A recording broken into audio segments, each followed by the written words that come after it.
All right, thank you for being here. This is a special episode of Another Day in Paradise. So we said last time that we would try to do a podcast on regular basis. The idea is to we were shooting for having a podcast every Wednesday, published every Wednesday. So this one is going to be short and sweet. I'm doing it alone, which is quite the exercise. The reason why I started doing podcasts is that I really enjoyed having conversations with people. But for those of you who saw my very first episode of Another Day in Paradise, the outcome was horrible, and it felt horrible. I'm really not comfortable. Public speaking has never been an issue for me. I mean, it's not for me to judge, but I feel like I'm pretty good at it, or at least I'm pretty comfortable at it. But speaking alone in front of a camera is a whole other challenge. But doing podcasts is also about challenging yourself, challenging your self-image, and so why not? So anyways, so like I was saying, the idea was to do a podcast every Wednesday. As you guys probably saw, people who have been following us, most of my podcasts, I did them with Reda, especially the last maybe 10 or 12 of them. We get along really well. Reda is a really good friend, and he happens to be very, very busy lately. Reda works a tech job and a design job, and he works with a company in New York. So we are in Morocco, which means that he works really late at night, all night, and he sleeps most of the mornings here in Morocco. And by the time he wakes up, he catches up on life, on his friends, on his family, on food, on eating, on sleeping. Then it's time to work again. So this is really crunch time for him. He is swamped with work. So, and because I really want to keep that ball rolling, and we decided to try to provide you guys with more regular content and hopefully quality content.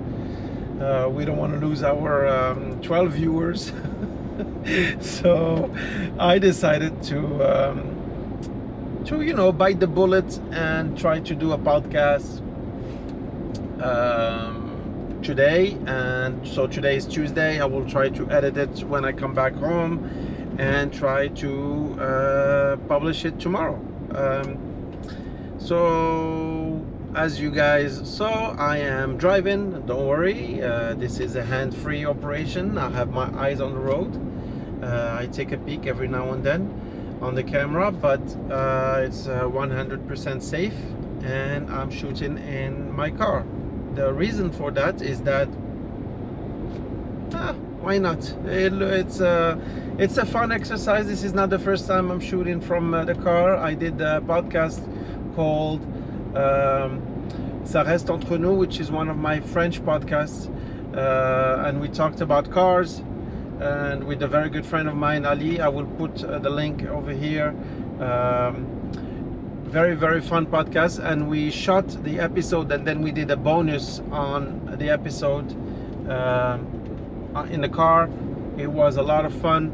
Technically, it was not top notch because I didn't really manage the sound really well, etc., etc. I think the sound is gonna be a little bit better because all the windows are closed. And I'm sorry, my car is dirty because I'm headed to the farm. For those of you who know, I recently purchased a small farm, nothing really big, and it's about 45 minutes from Rabat, and it's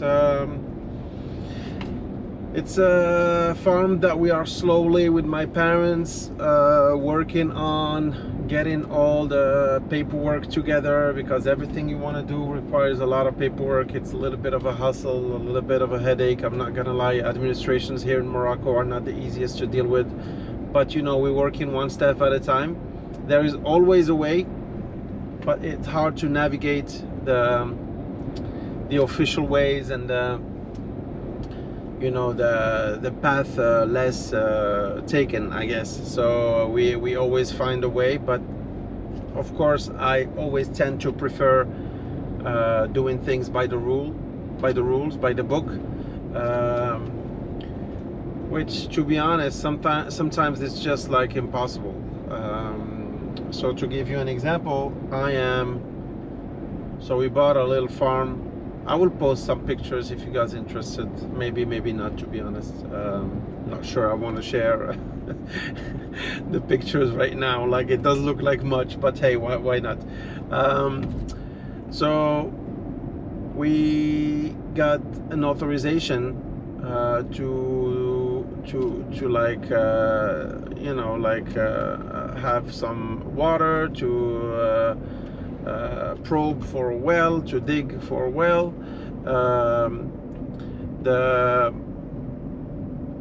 We did, and I told the story in the previous episode, or I think the one before, you know, with the charlatan who was like, yeah, you know, I just need a stick and I will do that for you, blah blah. Anyways, so we did that.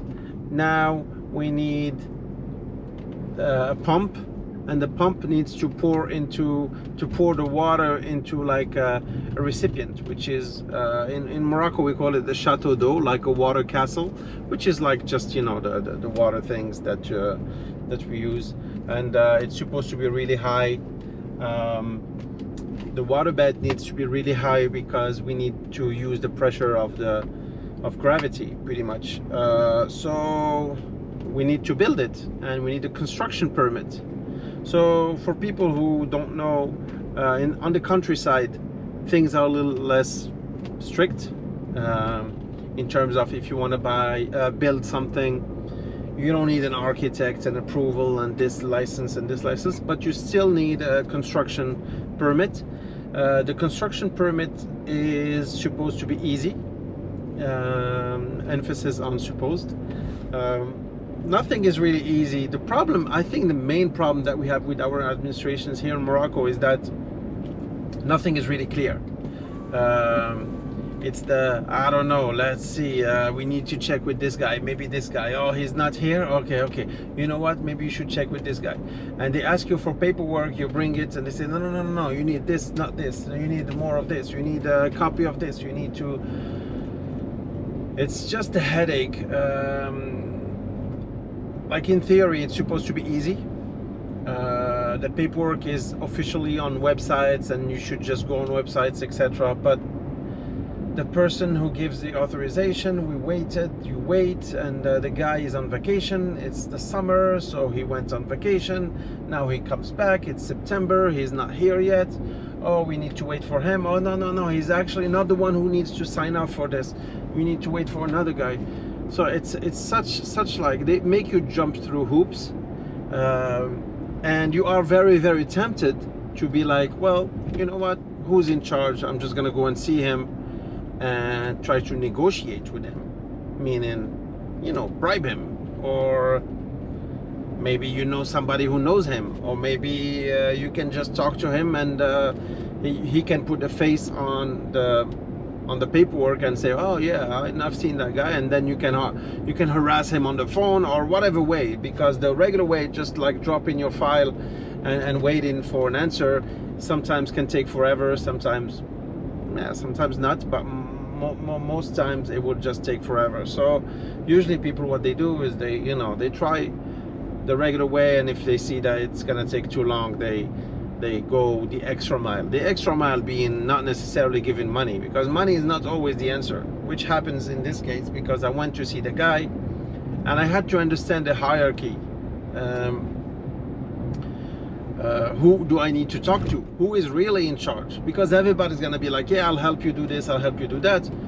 But I want to talk to the person in charge. I don't want to talk to the guy underneath him who might pretend like he's in charge, ask you for money, you might take care of him, etc., etc. But at the end of the day, he is also gonna, ask you at the end of the day to wait, Or, oh yeah, we need now to ask the real guy in charge to say yes or no. Well, I want to talk to the real guy in charge from the get-go. I don't need to talk to you. So yeah, that's what I try to do. I talked to the man, and many people told me the way they introduced themselves, they said, oh yeah, you need a license to build, etc. I said, yeah, sure. So who do I get it from? He said, when you need it, come see me. I went to see him. He ended up being not in charge at all, like on the low ranking, and he's just like a foot soldier. He goes around villages and people call him and they say, oh, this guy, my neighbor is building this, so anyway, this is how it works. So I went there, I saw him, I said, take me to your boss.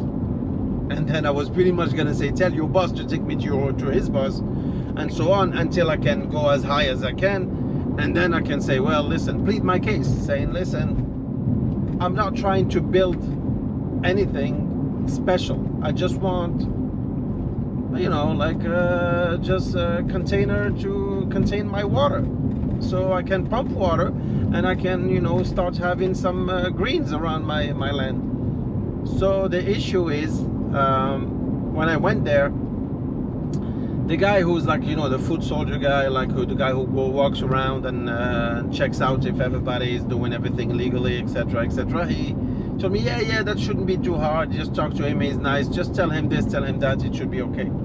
So I go, I see the guy, and from the get-go, I said, hi, how are you? We were waiting outside, and he was like, yes, what are you waiting for? Oh, you waiting for this? Okay, you need to go room 504. What are you waiting for? Oh, you need for this? Okay, you need to bring this paperwork, and then come back and see me. What are you waiting for? And then it comes my turn. This was outside, not even in his office. So I'm like, yeah, at least he's working, he's solving people's problems, he's practical, he doesn't just sit on his desk in his office and just like, you know, sees 1 or 2 people per day. Like, he is really efficient. So I'm like, great, I can deal with these kind of people, perfect. I said, hi, how are you? They started introducing me. I said, I got it. So I said, listen, I have water. A farm without water is nothing, it's just dirt. I need, you know, a container to put my water in, etc., and so I need to build a small structure with water in there, water tank. And he said, no, you need a license. And then he started leaving. I'm like, hold on. I waited all afternoon for you, so give me a little more than 2 seconds. This is what I need. I need a license for what? For building what? Like, he said, well, for building that. And he turned to the guy and he said, you should never bring me people and ask me for things like that. You know they need a permit, so he needs a permit. I said, sir, if you don't mind me interrupting, I don't mind a permit, but can you give me more info? And I want you to, like, I want to be able to call somebody, and I want to know what's the deadline, how much time do I need to wait, and what are the, you know, the ins and outs of all this situation. Okay, I need a permit, great, but if it's gonna take 2 months or 6 months, this is just crazy. If you tell me that you need this and this and this, and it's gonna take 2 or 3 days, or maybe a week, maybe 15 days, no worries, that's fine, but I need a little more than just like 2 seconds of your time. And he said, well, sir, I agree, I understand, no problem, I can give you all the time you want, but you need a permit. You need to do this. How long does it take? And he said, well, just, you know, provide us with all the things that we asked you for, and we'll see, we'll take it from there. Not what you like to hear, but at least he was honest. Like, he doesn't have a time limit, he doesn't know, or, you know, it's or maybe he doesn't have it, or maybe it depends so much that it's very hard for him to give you any time frame. But anyways, we are almost there, guys, so we still have, this is almost like 15 minutes. This podcast is going to be very short, maybe 20 minutes, but anyways, so I keep going. So now I'm like, okay, so I need to do that. It's just, long story short, we are still working on it. There is somebody who works there, he's pretty high ranked, and I don't want to like outrank that guy and call people that I know, etc. I don't want to play this game. Like, if it's reasonable, I'll obey by the laws. If it's not reasonable, then I have to find my ways. Like, you know the saying, which I really love, like, no justice, no peace. Yeah, just be fair, and people will have no problem with your decisions. But when you are unfair, it's a natural instinct to like find a solution. So long story short, now we are still in this. My dad really wants to get the ball rolling. He's tired. He wants to take some time off and come and sit in a farm, etc. But right now we have nowhere to sit, nothing to do. It's a bit of a tricky thing, because I wanted to have like the little water tank, and because it would be six meters above the ground, I wanted to like take advantage of all those big pillars. Are what's expensive.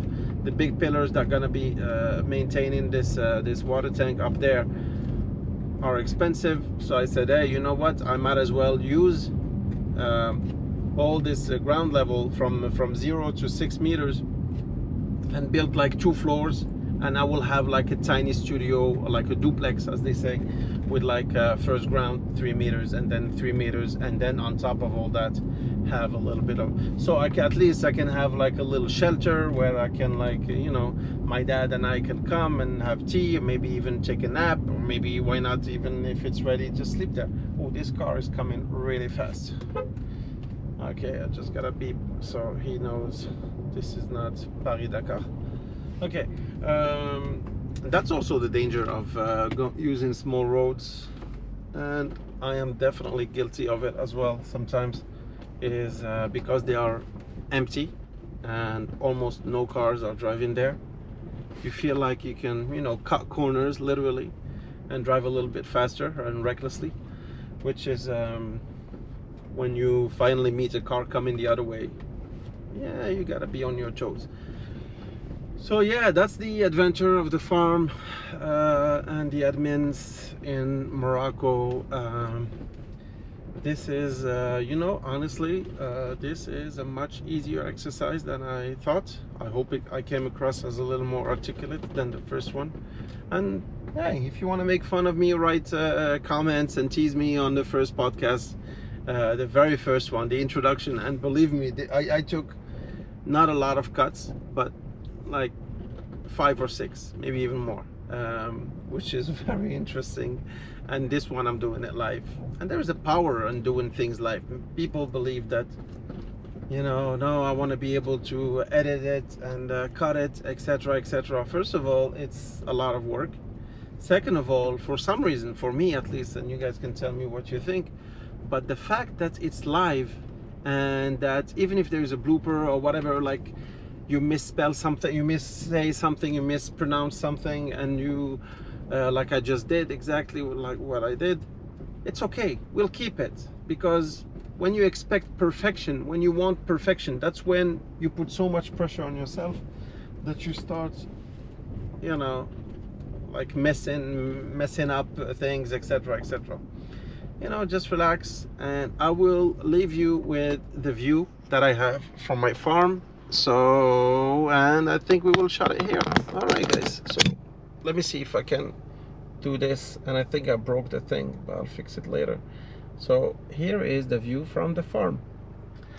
All right, guys, take it easy. That was it for this episode. Thank you.